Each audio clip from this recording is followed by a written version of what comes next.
যে এই ধরনের একটা অনুষ্ঠান আমি প্রায়শই বলতাম, তো আমাকে বলা হয়েছে যে গত কয়েক বছর ধরে এখানে এই ধরনের ব্যান্ডের যে এখানে যে আয়োজন সেটা করে থাকে। এবং একটু আগে আমরা দেখলাম যে এখান থেকে ত্রিপুরার থেকে যারা বাইরে রিপ্রেজেন্ট করেছে, মেয়েরা ভালো রেজাল্ট করেছে এবং ছেলেরাও ভালো রেজাল্ট করেছে।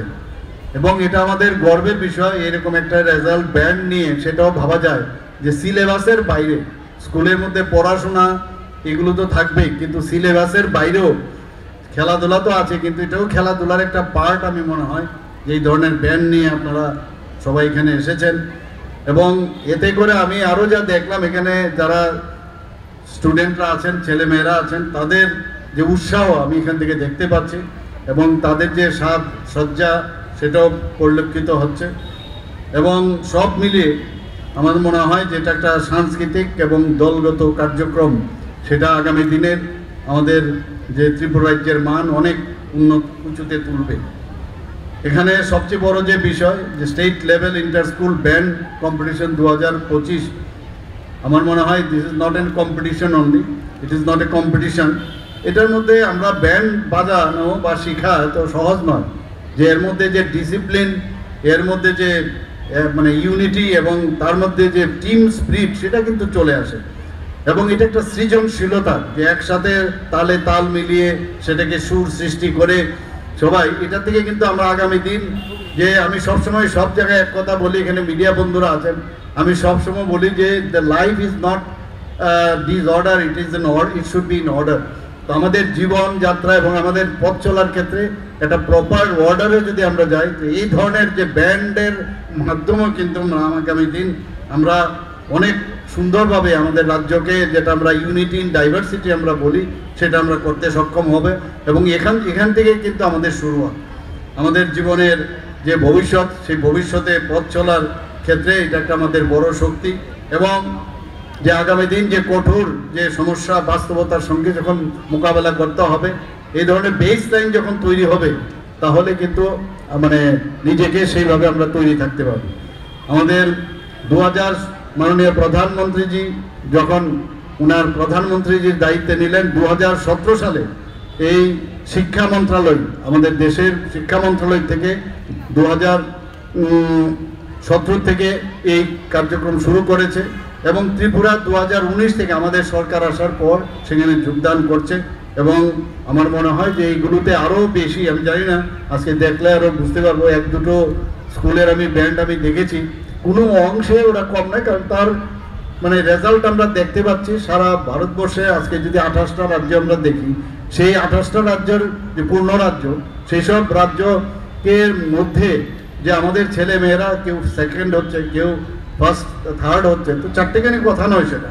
তো আমার মনে হয় সেখানে আরও কীভাবে ট্রেনিং, আরও যাতে একদম প্রথম স্থানে যেতে পারে।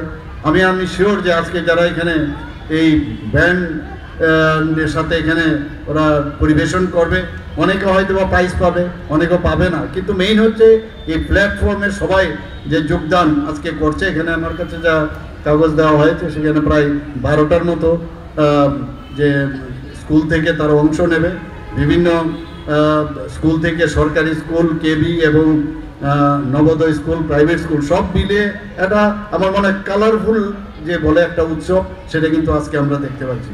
এখানে যে ব্রাস ব্যান্ড, মানে ফ্লেক্সিবল সিলিকল যে ব্রিসেল, তার মাধ্যমে যে ব্যান্ড আছে, পাইপ ব্যান্ড এবং অন্যান্য যে ব্যান্ড আছে, এবং সেইভাবে সমান উৎসাহের সাথে ছেলেমেয়েরা এখানে আজকে তার প্রতিযোগিতায় অংশ নিয়েছে, আমরাও সেটা দেখব।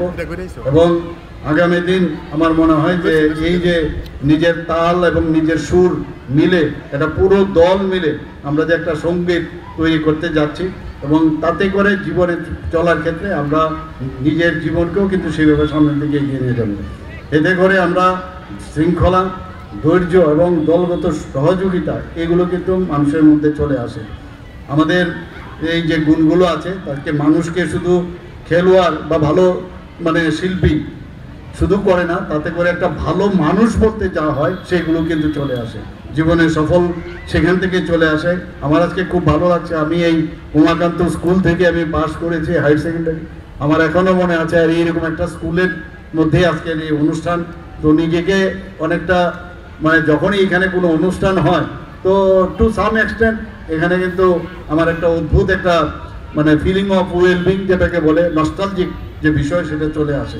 আমরা পড়াশোনা তো করবো, কিন্তু পড়াশোনার সাথেও যদি আমরা এই ধরনের খেলাধুলায় হোক, ব্যান্ড বাজনাই হোক, গান নাটক ইত্যাদিতে যত বেশি যে যুক্ত থাকতে পারবে তত করে সমাজের জন্য যেটাকে বলে যে সব দিক দিয়ে ফিট থাকার যা যা দরকার। আর বিশেষ করে যারা গার্জিয়ান যারা এখানে উপস্থিত আছেন তাদেরকে আমি বলবো আপনারা যেভাবে আপনাদের ছেলে মেয়েদের উৎসাহ দিচ্ছেন সেটা যেন আরও আপনারা বজায় রাখবেন, এবং তাতে করে আপনার ছেলে, আজকে আমরা ত্রিপুরাতে খুব চিন্তায় আছি যে ড্রাগস নিয়ে, এই ড্রাগ এডিকশন থেকেও কিন্তু তারা মুক্ত থাকবে। এবং এখানে কিন্তু আপনাদেরও দায়িত্ব অনেক বেশি, এবং এখানে আপনাদের যে স্বপ্ন, আমি যারা এখানে গার্জিয়ানরা আছেন সেই স্বপ্নও কিন্তু পূর্ণ হচ্ছে। আমি দেখি আজকাল ত্রিপুরাতে আমাদের যারা গার্জিয়ানরা আছেন এটা কিন্তু প্রায়ই আমি দেখছি জেনারেশন টু জেনারেশন সেটা হচ্ছে, এবং সেটা আগামী দিনেও হবে। যে সেটা আমাদের জন্য অত্যন্ত আনন্দ বিষয় যে চেষ্টা এবং অধ্যবসায় সেটা যদি না থাকে, আমি এখানে আজকে হয়তো আমি প্রাইজ পাবো না, কিন্তু চেষ্টা করতে হবে এবং I will be giving my best সেটা দেখতে হবে। এবং শেখার যে চেষ্টা, আজকাল প্রযুক্তিকে ব্যবহার করে অনেক কিছু শেখা যায়, এবং সেটা আমার মনে হয় একটা আমরা এখান থেকে যারা ছেলে মেয়েরা আছেন তাদেরকে আমি বলবো যে এইগুলো যখনই যে কাজটা শিখবে খুব মনোযোগ দিয়ে করবে, তাহলে আমরা সেরাটা যেটা যদি দিতে পারি আমরা।